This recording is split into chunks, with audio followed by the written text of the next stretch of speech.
Alhamdulillah, alhamdulillahi wa kafa, wassalatu wassalamu ala al-habibil mustafa, wa ala alihi wa sahbihi wa man ihtada bihudahu amma ba'du. Allahumma allimna ma yanfa'una wanfa'na bima 'allamtana wa zidna ilman ya rabbal alamin.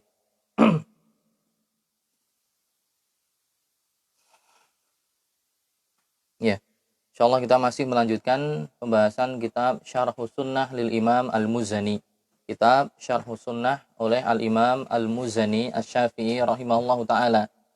Dan di pertemuan yang lalu kita masih pada tema pembahasan takdir. Dan sepertinya belum tuntas, maka juga perlu untuk diulang lagi. Karena pembahasan yang rumit, ya, pembahasan yang agak susah. Bagian dari rukun iman kita, ya, Rasulullah SAW bersabda, antu minabil qadari khairihi wa syarrihi.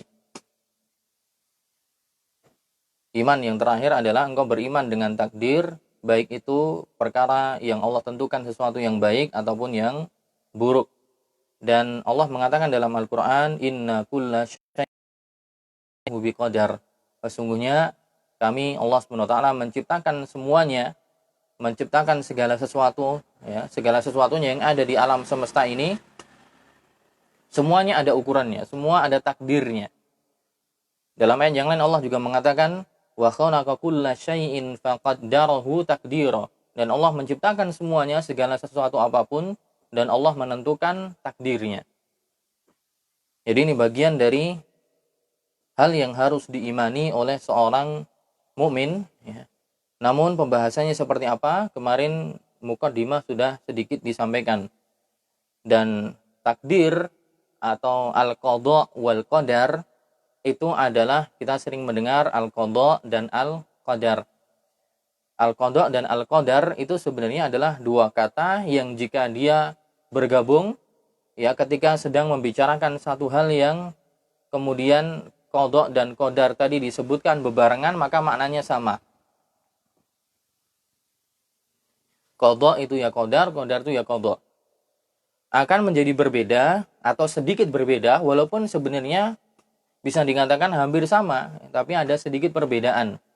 Ya, cuman detailnya saya juga kurang paham perbedaannya di sisi mana. Tapi para ulama menjelaskan kalau al-qadha, ya, itu adalah ma qadallahu fi khalqihi min ijadin au i'damin au taghyirin. Kalau qadha adalah apa yang Allah tentukan untuk makhluknya. Apa yang Allah tetapkan untuk makhluknya, ya. Apa yang Allah tentukan, apa yang Allah tetapkan untuk makhluknya berupa pengadaan, akan ada makhluk ini, akan ada makhluk itu, au i'damin, atau penghilangan, pembinasaan, ya. Makhluk ini akan binasa, akan mati dan sebagainya, au taghyir, atau perubahan, ya. Perubahan bentuk atau perubahan dari sisi umur seperti kemarin rizki dan seterusnya. Jadi apa yang Allah tentukan dalam diri makhluknya berupa keberadaan dia, atau hilangnya dia, binasanya dia, atau berubahnya dia, ini namanya qadha. Adapun al-qadar, ya, di sini dikatakan ma qaddarallahu fil azali an yakuna. Kalau al-qadar, apa yang Allah tentukan sejak zaman azali. Sejak zaman azali itu adalah zaman permulaan, di mana belum ada seluruh, ya, belum ada makhluk di alam semesta ini. Gak ada alam semesta. Yang ada hanya Allah SWT. Ketika itu yang ada hanya Allah. Allah menciptakan al-qalam, Allah menciptakan pena, kemudian Allah mengatakan uktub maqadira kulli syai' ila an taquma sa'ah. Allah mengatakan kepada pena, tulislah, ya, takdir seluruh hal yang nanti akan terjadi sampai yaumil qiyamah. Nah, penentuan sebelum zamannya alam semesta ini ada, kata para ulama, ini yang namanya qadar. Ma qaddarahullahu fi al-azal an yakun. Apa yang Allah tentukan sejak zaman azali, yaitu zaman semua dulu permulaan. Binaan ala ilmihi sabiq. Apa yang Allah tentukan ini, itu berdasarkan, berlandaskan dari ilmu Allah yang telah mendahului semuanya. Karena Allah sudah tahu. Walaupun ini semua alam semesta belum ada, tapi ilmu Allah sudah, bahasa kita apa? Sudah mendahului semua itu.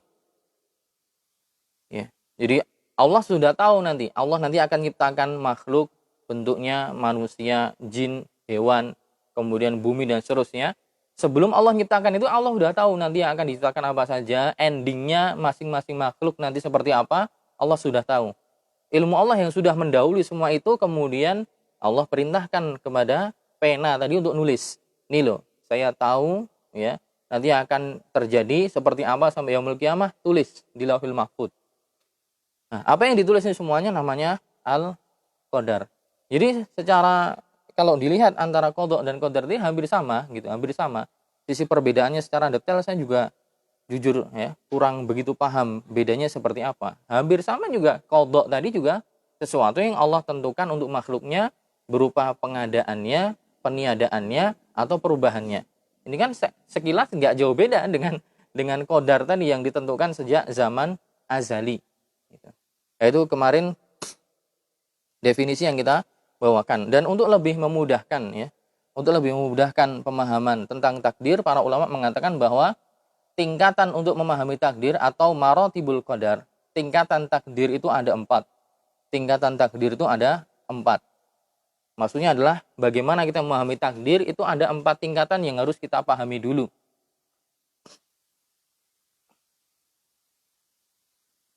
Kita memahami takdir, ada tingkatan yang harus kita pahami, yang harus kita ketahui dulu. Yang pertama adalah al-ilmu. Ya.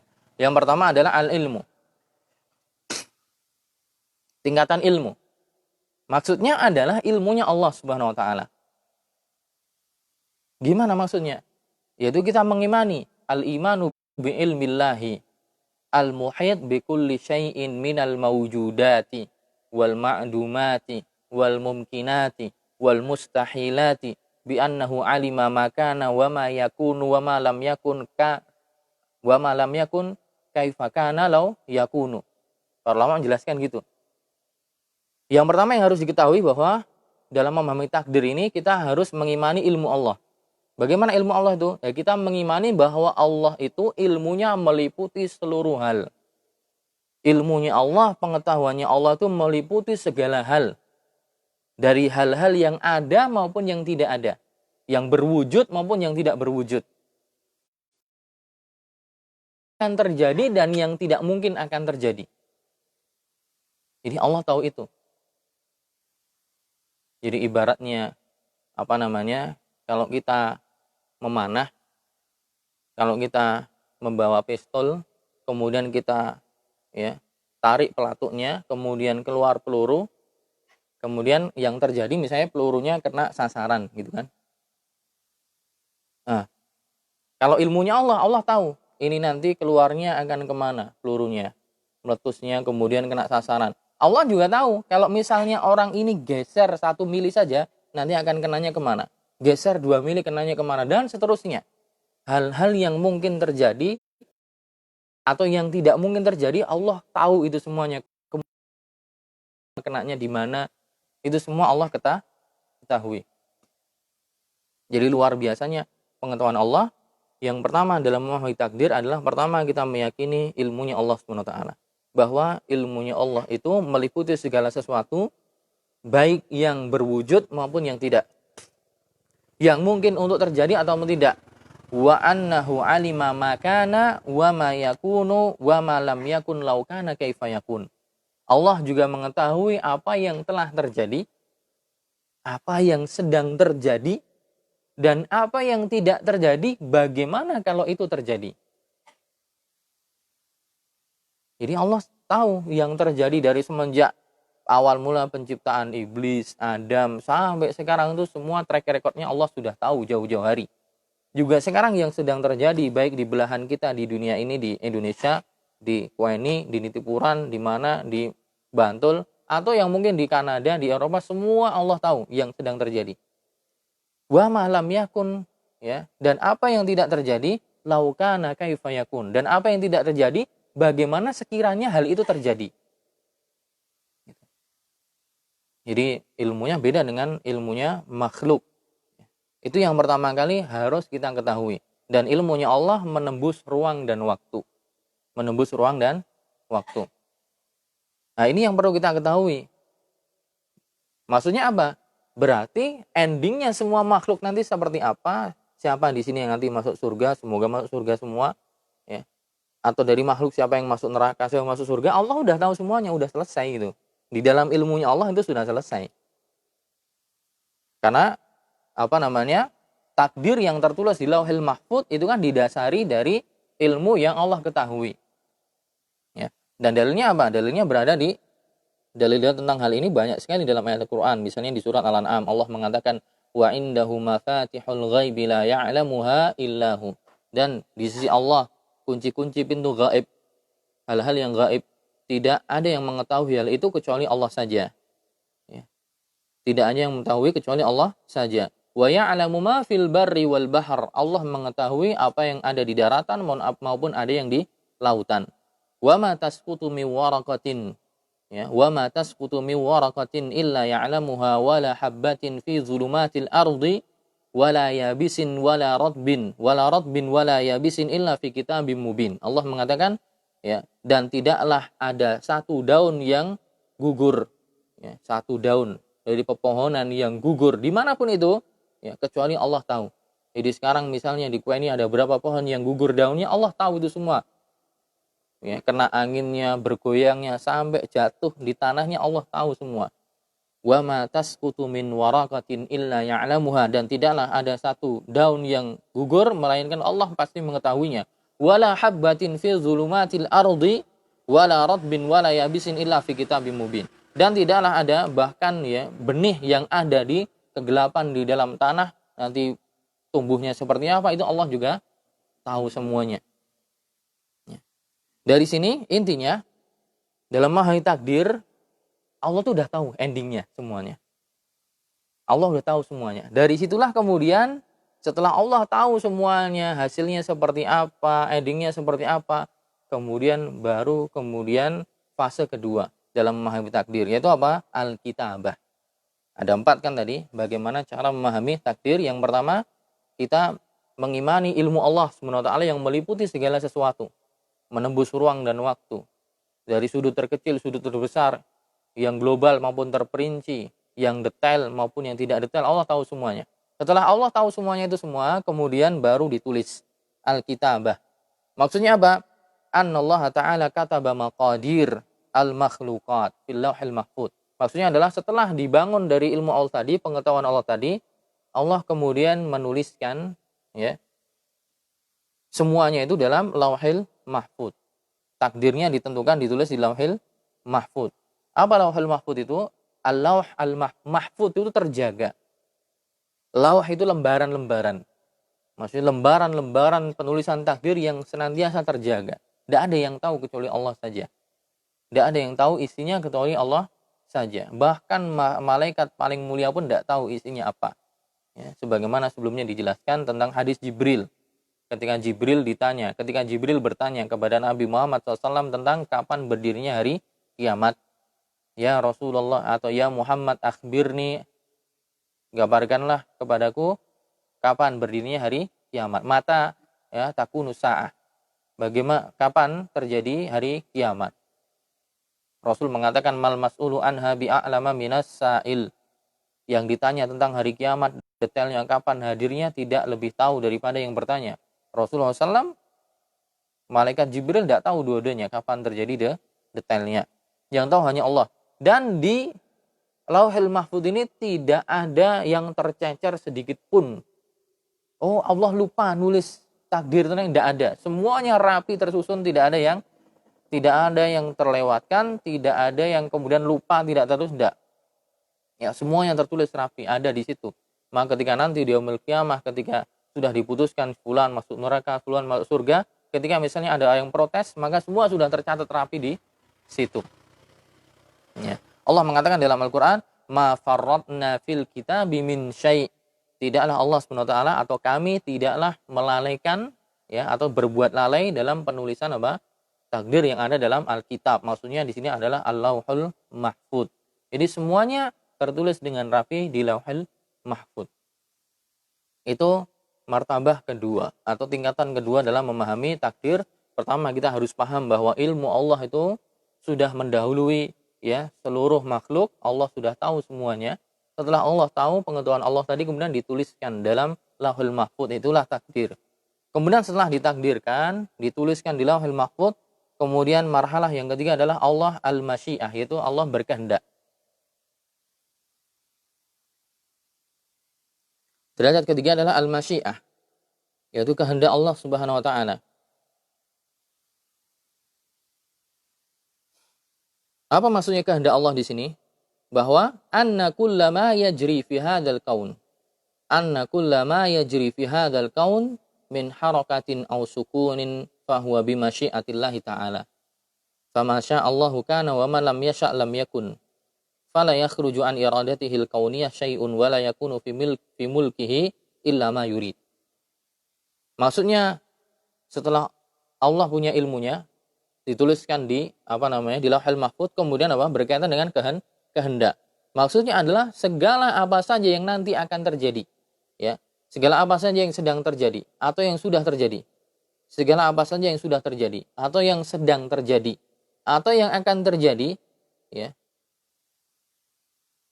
Berupa apa? Ya, berupa gerakan atau diam atau apa saja, itu semua berdasarkan kehendak Allah Subhanahu wa taala. Jadi tidak ada yang di luar kehendak Allah. Jadi apa saja yang sudah terjadi, yang sedang terjadi, ataupun yang akan terjadi nanti, entah itu perkara baik ataupun perkara buruk, itu semua berjalan terjadi didasari dari kehendak Allah Subhanahu wa taala. Allah menghendaki itu semua untuk terjadi. Fama sya'allahu kana wa man lam yasha' lam yakun. Apa yang Allah kehendaki maka itu terjadi, yang Allah tidak kehendaki maka tidak terjadi. Fala yakhruju an iradatihil kauniyah syai'un. Maka tidak ada sesuatu yang terjadi di muka bumi ini kok itu di luar kehendak Allah, tidak ada. Cuma nanti akan ada pembagian dua, ya.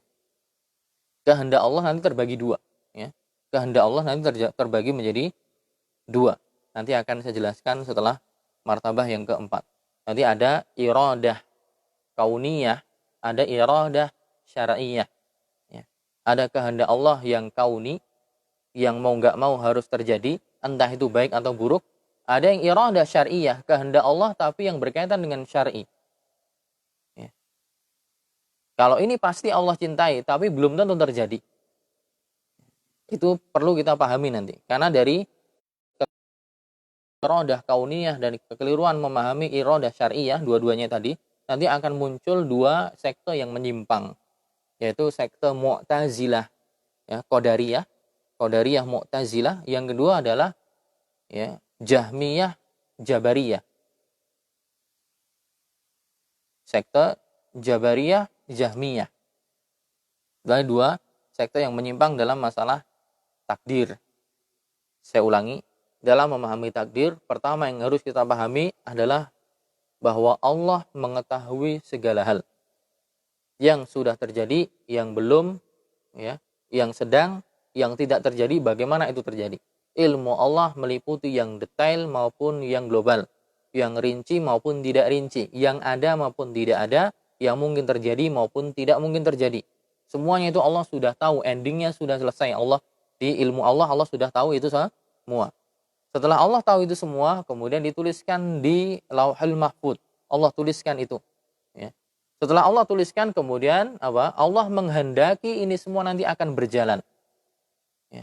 Semua yang berjalan di alam semesta ini, baik, buruk, soleh, tidak soleh, ya, keimanan, kekufuran, ketaatan, kemaksiatan, itu semua berjalan, ya, didasari dari kehendak Allah Subhanahu wa taala. Tapi nanti pembahasan kehendak itu nanti terbagi dua. Ada kehendak kauniyah, ada kehendak yang syar'iyah. Nah, itu nanti akan saya jelaskan sebentar lagi. Nah, poin selanjutnya, teman-teman sekalian, setelah ilmu penulisan dalam Lauhul Mahfuz, kehendak Allah, jadi semua apa yang terjadi di muka bumi ini semua pasti atas kehendak Allah. Kemudian yang keempat adalah kemudian martabatul menciptakan. Allah menciptakan. Maksudnya apa? Ya, semua yang ada di alam semesta ini, entah itu yang baik, orang-orang baik seperti para nabi dan rasul, ataupun yang buruk-buruk seperti iblis, setan, bala tentaranya, juga orang-orang munafik, itu semua Allah menciptakan. Allah juga yang menciptakan makhluk plus amal perbuatan mereka, itu juga Allah yang menciptakan. Itu akidah Ahlus Sunnah wal Jamaah. Karena nanti ada sekte-sekte yang mengatakan bahwa Allah tidak menciptakan amalan buruk. Kalau amalan baik itu Allah yang ciptakan, tapi hal yang buruk itu yang ciptakan bukan Allah. Yang mana nanti mereka akidahnya seperti orang-orang Majusi yang meyakini ada dua pencipta. Ya. Cahaya yang menciptakan kebaikan, kegelapan yang menciptakan keburukan. Makanya orang Majusi kenapa menyembah api? Karena mereka meyakini api itu menciptakan kebaikan. Sebaliknya, kegelapan itulah yang menciptakan hal-hal yang buruk. Atau istilah yang lain apa? Yin dan yang. Kalau dalam ideologi yang lain. Ada yin dan yang.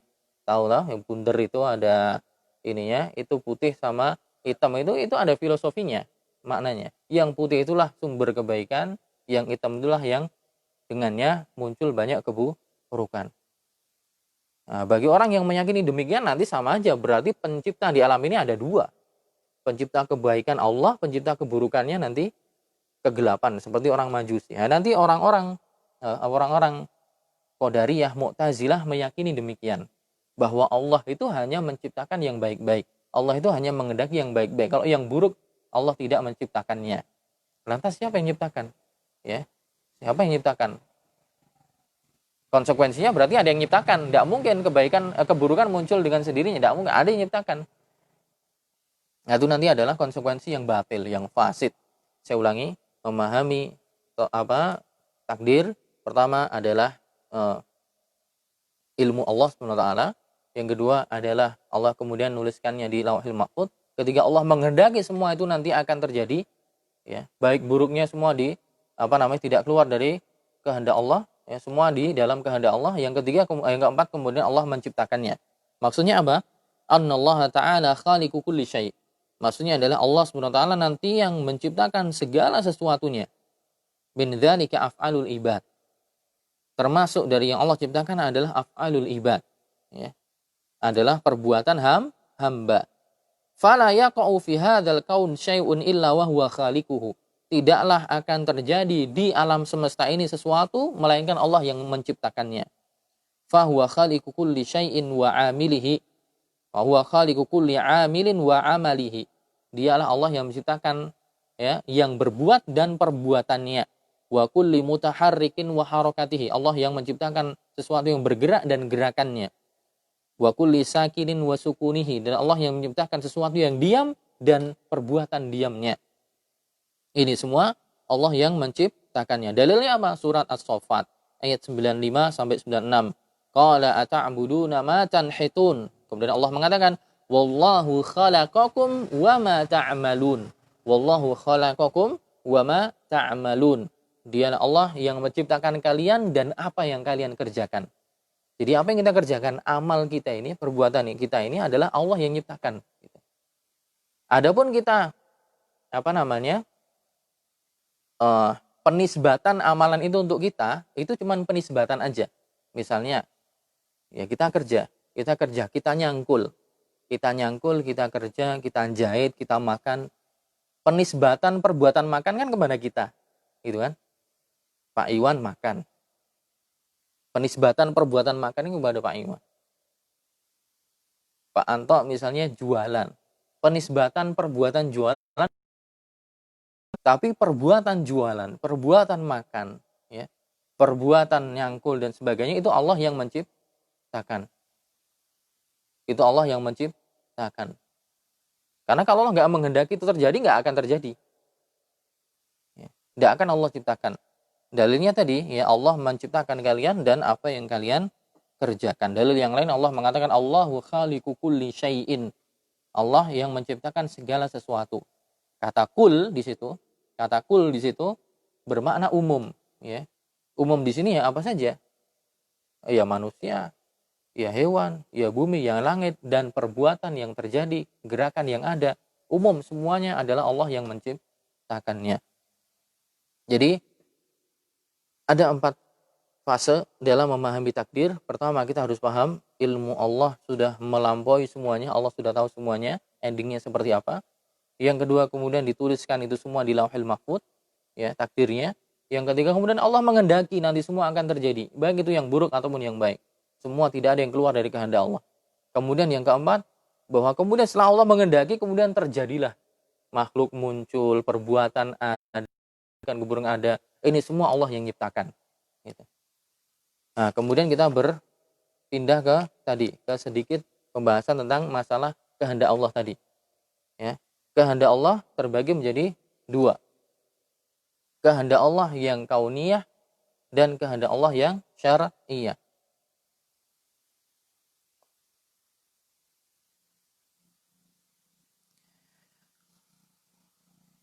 Kehendak Allah yang kauniyah itu adalah kehendak Allah yang harus terjadi. Gitu. Kehendak Allah yang harus terjadi. Tapi belum tentu Allah cintai. Kehendak Allah al-kauniyah itu adalah kehendak Allah yang harus terjadi. Ya.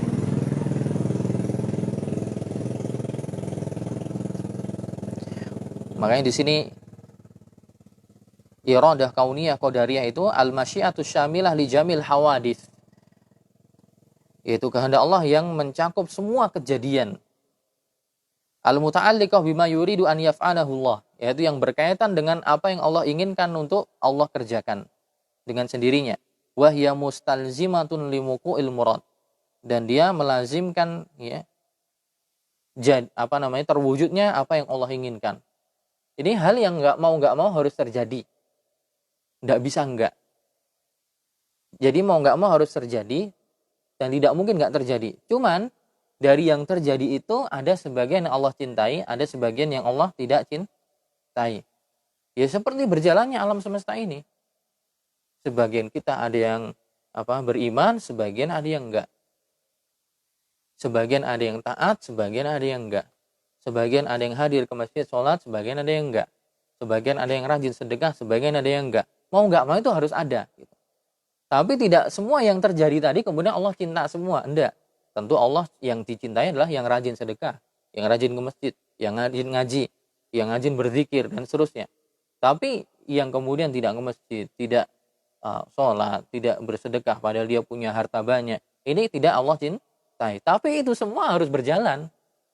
Ya. Sebagai konsekuensi bergulirnya alam semesta yang di situ sebagai darul ibtila, sebagai tempat ujian, tempat diujinya manusia. Nanti kemudian mereka dari situ hasilnya nanti akan menjadikan mereka, mengantarkan mereka ke surga atau ke neraka. Misalnya Allah menjadikan itu semua taat, bisa nggak? Bisa aja. Bisa aja Allah menjadikan semuanya taat, semuanya baik. Ya. Cuman Allah nggak mendaki itu. Tapi Allah sudah menciptakan yang demikian. Siapa? Malaikat. Malaikat itu adalah makhluk yang Allah ciptakan taat terus. Nggak mungkin maksiat. Ya. Nggak mungkin maksiat.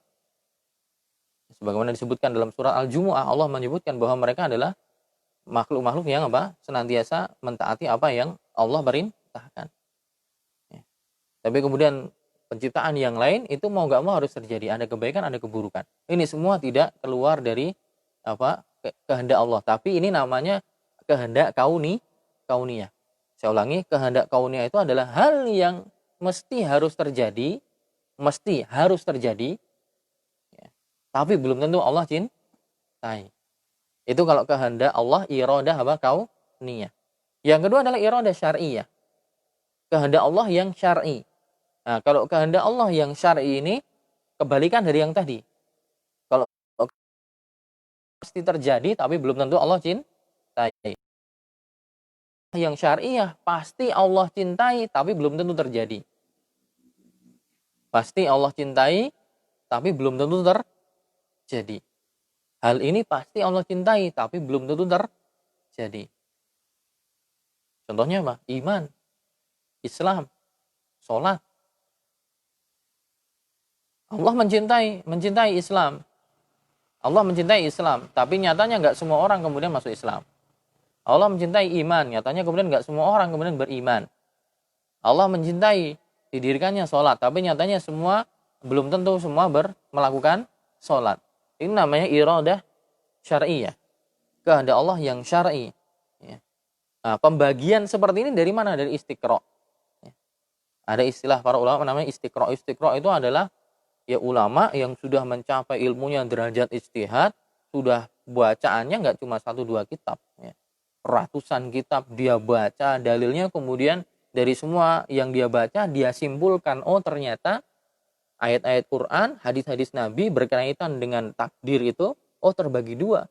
Masalah kehendak Allah, ada kehendak yang kauni, yang mau gak mau harus terjadi, tapi belum tentu Allah cintai. Oh ada kehendak Allah yang syar'i, yang pasti Allah cintai, tapi nyatanya belum tentu terjadi.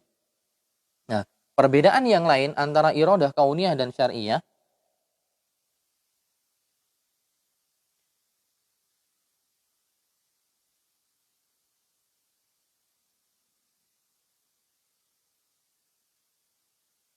hampir sama dengan yang tadi, sebenarnya cuma perincian aja. Kalau iradah kauniyah terkadang Allah cintai, terkadang Allah tidak cintai.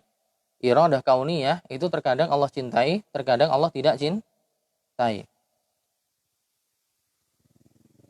Saya ulangi, iradah kauniyah tadi kan sesuatu yang pasti terjadi. Terjadi orang sholat. Di sampingnya terjadi orang maksiat. Terjadinya iradah kauniyah kadang Allah cintai, kadang tidak. Yang sholat ya Allah cintai. Yang tidak sholat, yang maksiat itu Allah yang tidak cintai. Tapi kalau iradah syariah pasti Allah cintai dan Allah ridhoi. Seperti orang yang sholat, orang yang zakat, orang yang haji. Pasti Allah cintai, pasti Allah ridhoi. Perbedaan yang lain tentang iradah syariah dan iradah kauniyah. Kalau iradah kauniyah, qad takunu maksudah li ghairiha. Ya, iradah kauniyah, sesuatu yang Allah kehendaki secara kauni, itu terkadang keberadaannya itu karena sebab yang lain. Karena ada tujuan yang lain. Bukan secara langsung ditujukan penciptaan dia. Misalnya Allah menciptakan iblis. Allah menciptakan iblis. Allah menciptakan maksiat. Allah tidak berniat secara zatnya menginginkan adanya iblis. Menginginkan adanya maksiat. Tapi dengan adanya iblis dan adanya maksiat, nanti akan menjadi hikmah.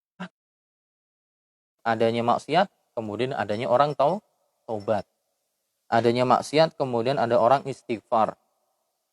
Kebodohan hal yang buruk. Tapi mau nggak mau harus ada.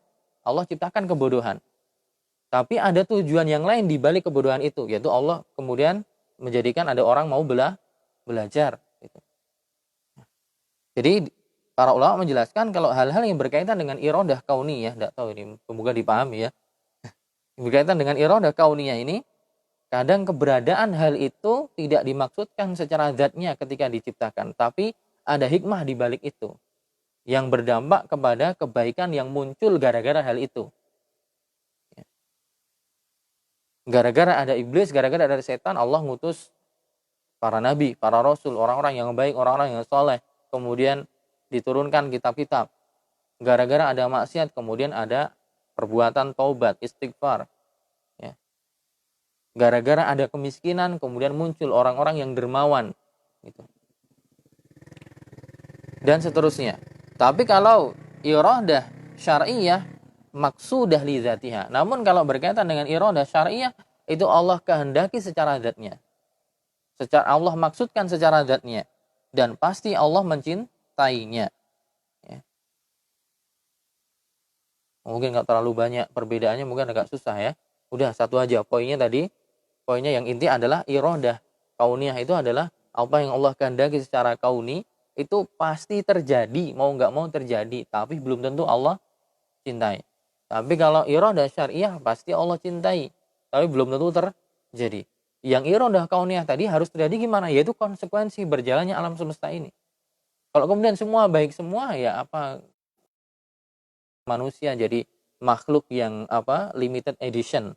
Kita itu limited edition. Kita diberikan kehendak, kita diberikan nafsu, ada ujian baik, ada ujian buruk seperti itu. Nanti yang kemudian kalau orang bisa menjalankan dengan baik, dia dapat surga gitu. Tapi kalau semuanya baik semua, ya nggak ada ujian, langsung masuk surga semua. Gitu. Ini adalah kondisi yang Allah kehendaki berbeda. Kondisi yang Allah kehendaki berbeda, konsekuensinya mau nggak mau nanti akan terjadi hal yang baik dan hal yang buruk. Pasti terjadi. Tapi bukan berarti terjadi kemudian Allah cinta. Enggak. Yang pasti Allah cintai adalah yang kedua, yaitu iradah syariah, tapi itu belum tentu terjadi. Nah, kemudian para ulama memberikan contoh. Kapan iradah dan iradah syariah itu terjadi? Contohnya apa? Kapan iradah syar'iyah dan iradah kauniyah itu terwujud, terjadi. Contoh, iradah kauniyah kan pasti terjadi. Tapi kemudian dia plus bergabung dengan iradah syar'iyah, yaitu hal yang Allah cintai. Apa? Contoh kejadian apa? Yang sudah terjadi dan pasti terjadi. Apa? Ya gampang, ya kita ngaji di sini. Orang sholat, orang ngaji di sini, berarti ketika kita ngaji di sini, kita sholat, kita zakat, dan seterusnya, belajar agama, ini berarti sampel adanya irodah, kauniyah yang bergabung dengan irodah syar'iyah. Hal ini terjadi, sekarang akhirnya terjadi orang nuntut ilmu, berarti ini sesuatu yang kauniyah, yang mau nggak mau harus ada. Dan ternyata yang terjadi adalah amal soleh, berarti ini syar'iyah. Berarti ini syar'iyah. Berarti kalau ditanya, kapan terjadi iradah kauniyah dan syariah bergabung jadi satu, yaitu ketika terwujudnya satu amal soleh. Ya, orang puasa, orang zakat, orang ngaji, dan seterusnya. Nah, ini berarti terwujudnya amal itu, ini berarti kauniyah. Dan amal yang terwujud ternyata amal baik, ini syar'i, ya, bergabung jadi satu. Nah, kemudian kalau ditanya sekarang, kapan ya iradah kauniyah terwujud tapi dia nggak syar'iyah? Jadi dia iradah kauniyah saja, tapi syariahnya nggak ada. Ya sebaliknya, Pak. Orang berzina, orang bermaksiat. Orang bermaksiat pasti terjadi, pasti ada. Nah, ini berarti apa? Itu iradah kauniyah Allah. Tapi hal itu tidak Allah cintai, berarti itu bukan syar'iyah. Ada satu kondisi juga, iradah syar'iyah saja. Kapan itu?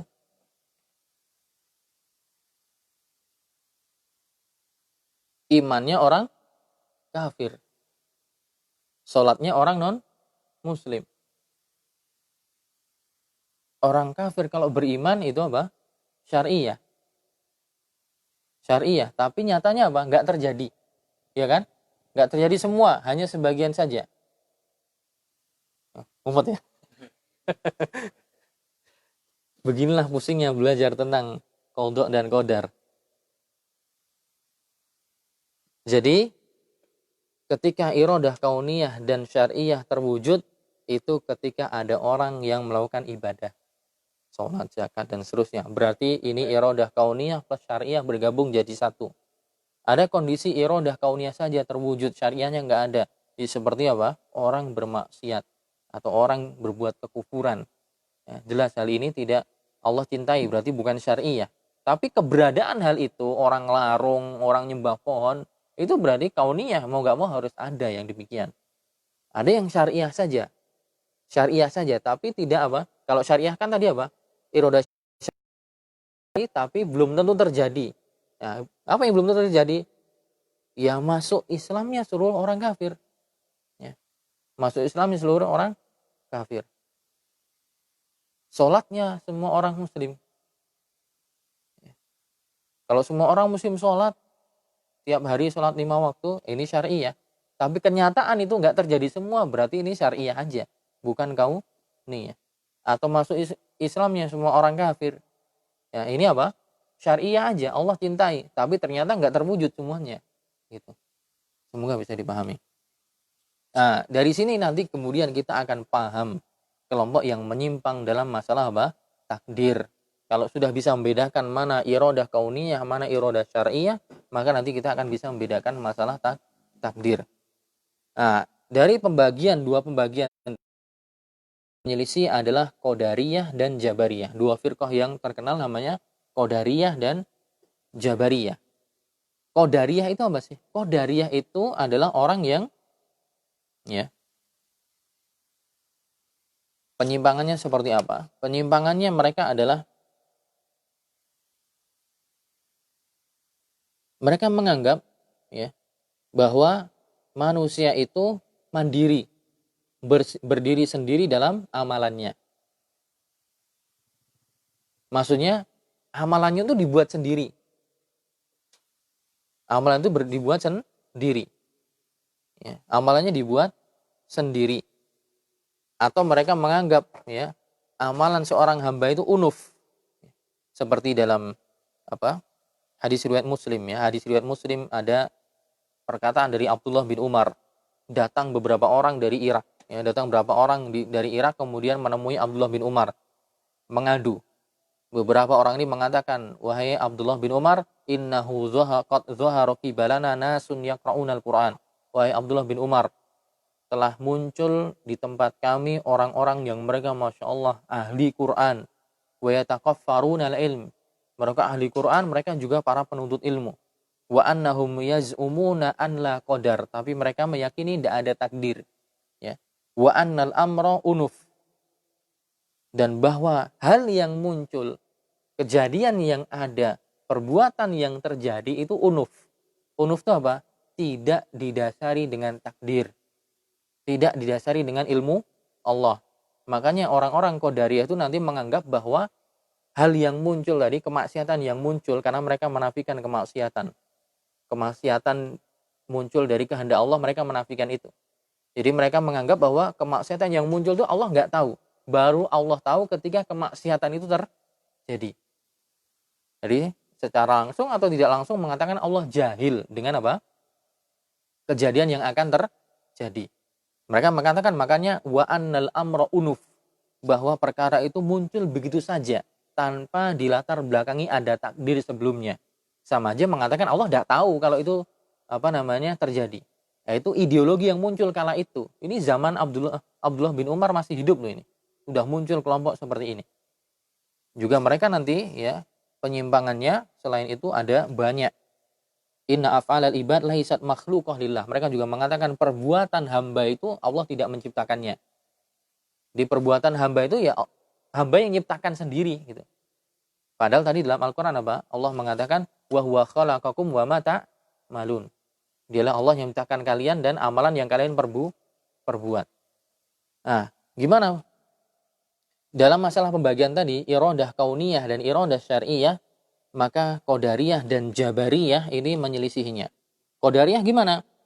Kalau Qadariyah asbatul iradah asy-syar'iyyah wa ankarul iradah al-kauniyah wa za'amu anna kufral kafir wa ma'siyatal 'asi la tadkhulu tahta iradatillah.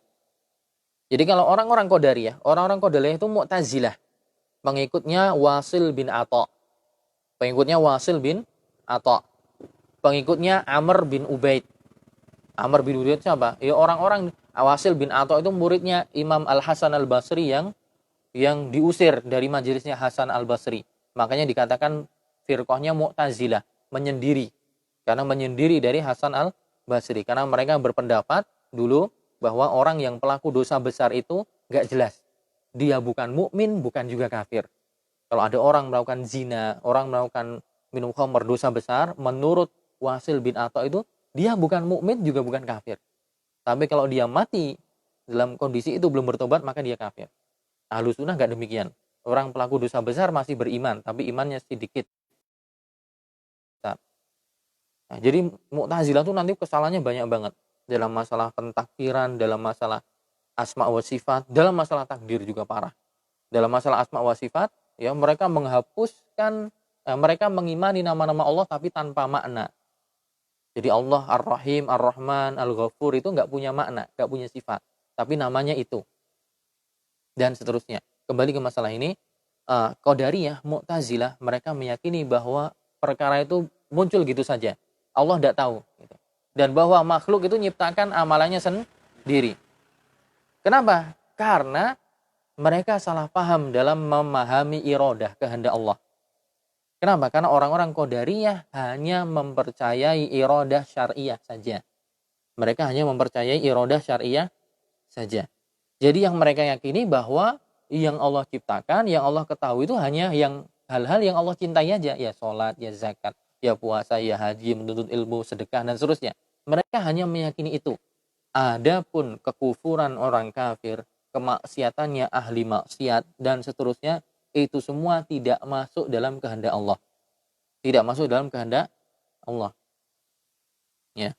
Innal amra yastalzimul irada fa kullu ma amara bihi faqad aradahu wa qalu innallaha lam ya'mur bil kufri.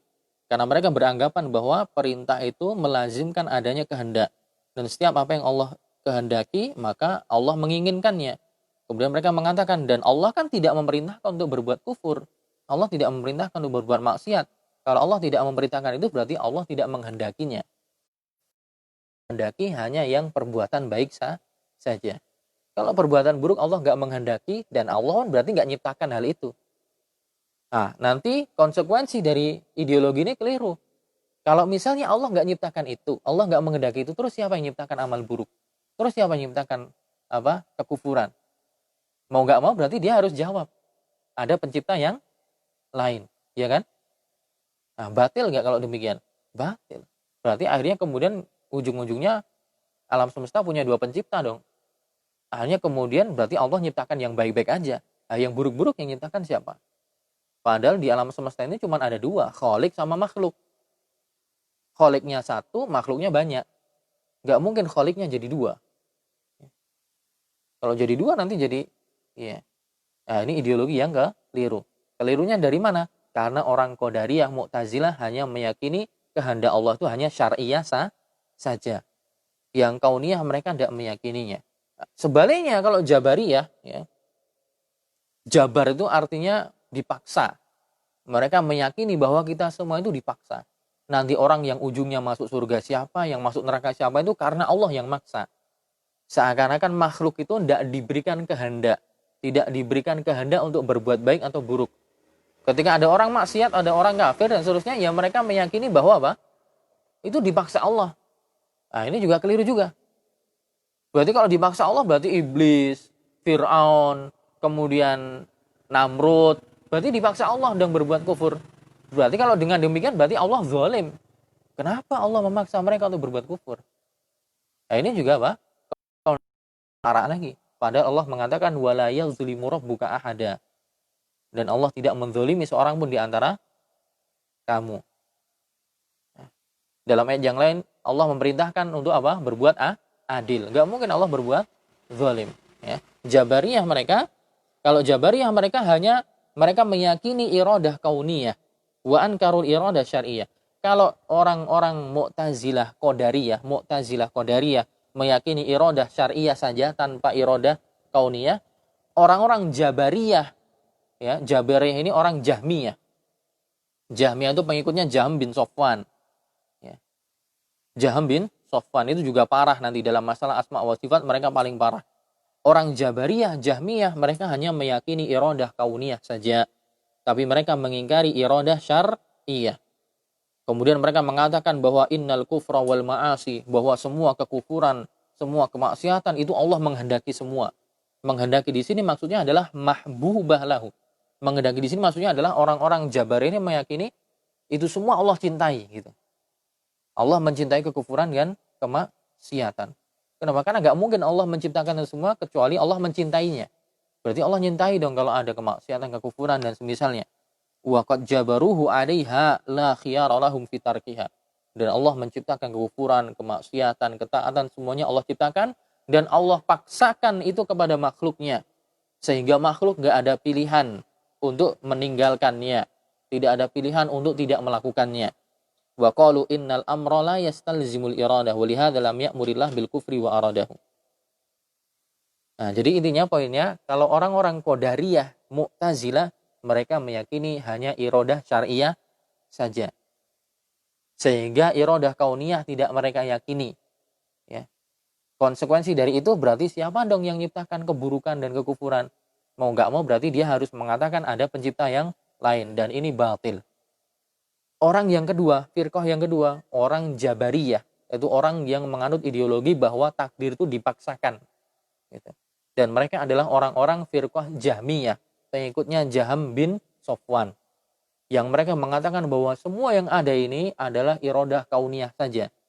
Dan Allah mencintai itu semua. Baik yang perkara baik, soleh, ataupun yang buruk. Dan apa yang ada ini semua dipaksakan kepada hamba. Berarti Fir'aun masuk neraka itu, iblis masuk neraka itu, Allah maksa mereka. Berarti konsekuensinya juga keliru. Berarti Allah tidak adil. Berarti Allah zalim. Nah, ahlu sunnah wal jamaah tengah-tengahnya.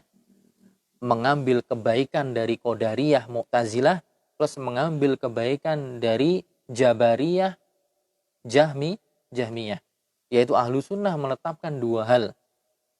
Yaitu mereka meyakini ada iradah syariah. Berarti ada hal yang Allah cintai tapi belum tentu terjadi. Plus juga mereka meyakini ada iradah kauniyah. Hal yang mau nggak mau harus terjadi tapi belum tentu Allah cintai.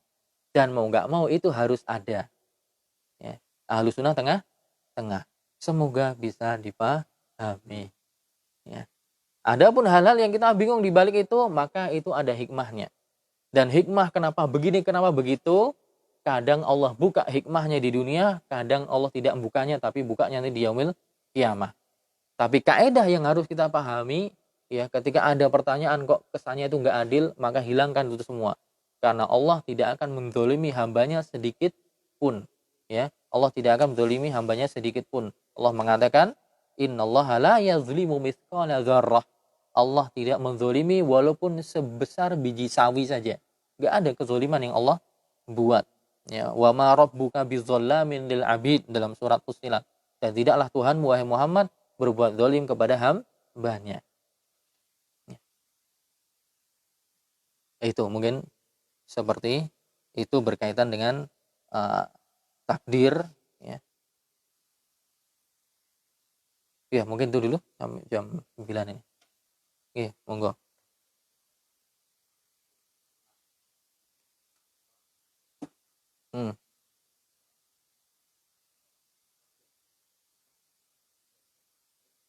Dia ditakdirkan separuh hidupnya maksiat terus.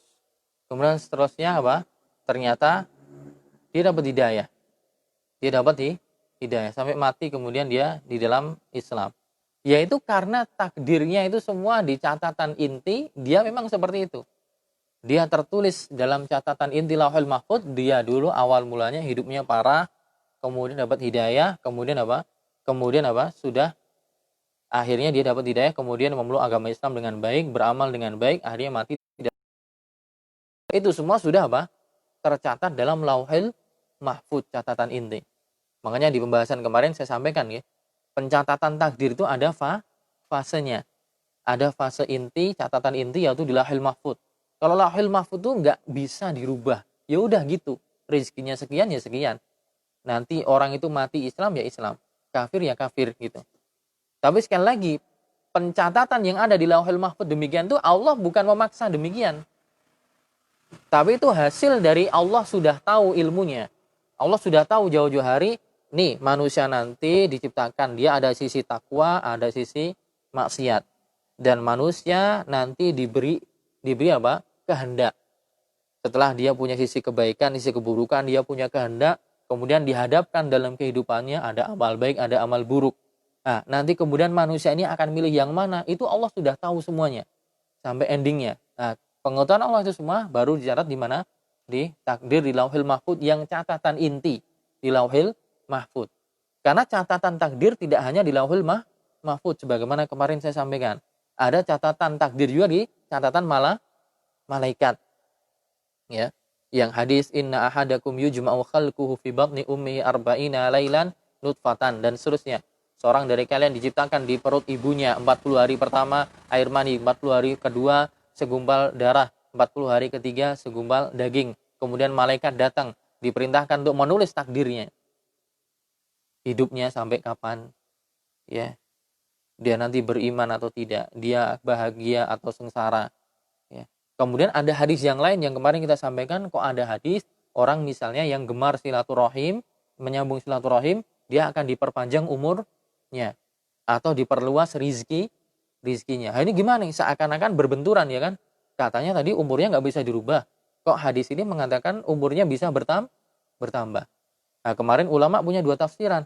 Ada yang mengatakan dipanjangkan umurnya itu adalah keberkahannya, ada juga yang mengatakan dipanjangkan umurnya, iya memang diperpanjang. Misalnya dia umur 50 jadi 55. Tapi perpanjangan atau perubahan takdir yang dirubah dari 50 ke 55 itu adalah pada catatan takdir yang dibawa oleh malaikat. Tapi catatan takdir yang di Lauhul Mahfuz yang nggak ada yang tahu itu juga sudah tercatat di situ. Bahwa fulan ini dia umurnya memang 60. Tapi tertulis awal mulanya di catatan malaikat 55. Tapi gara-gara nanti dia rajin silaturahim jadi 60. Nah, catatan itu sudah ada di Lauhul Mahfuz.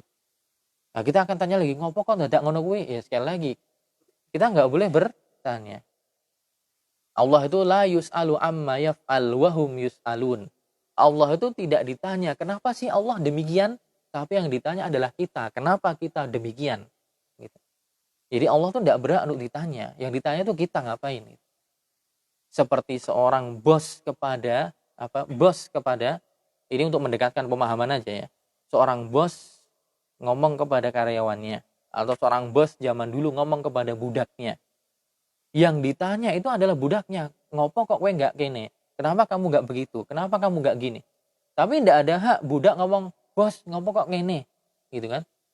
Yang ada ya budaknya, bawahannya itu manut dengan pimpinannya, karena dia yang punya kewenangan penuh kepada budaknya, misalnya zaman dulu. Nah, sama demikian dengan itu, Allah lebih tinggi dan lebih mulia dari itu. Allah nyiptakan kita semua, beri rezeki kita semua, kehidupan kita semua. Maka kita nggak berhak menanyakan, Allah ngopo sih kok di Lauhul Mahfuz tadi catatannya gini, berubah gini, sudah dicatat juga, saya bingung. Ya itu urusannya Allah. Allah nggak ditanya tentang hal itu, yang ditanya nanti kita. Maka karena orang ditentukan sudah di surga, di neraka, kan kita juga tidak tahu. Apa kita tahu kita ditentukan? Dalam hadis Rasul sudah mengatakan, ya dalam hadis ya Rasulullah SAW sudah mengatakan bahwa sesungguhnya setiap kalian itu yu'rafu maq'aduhu minan nari aw minal jannah. Kama qala Nabi SAW, sesungguhnya setiap dari kalian itu sudah diketahui nanti mana yang masuk surga, mana yang masuk neraka.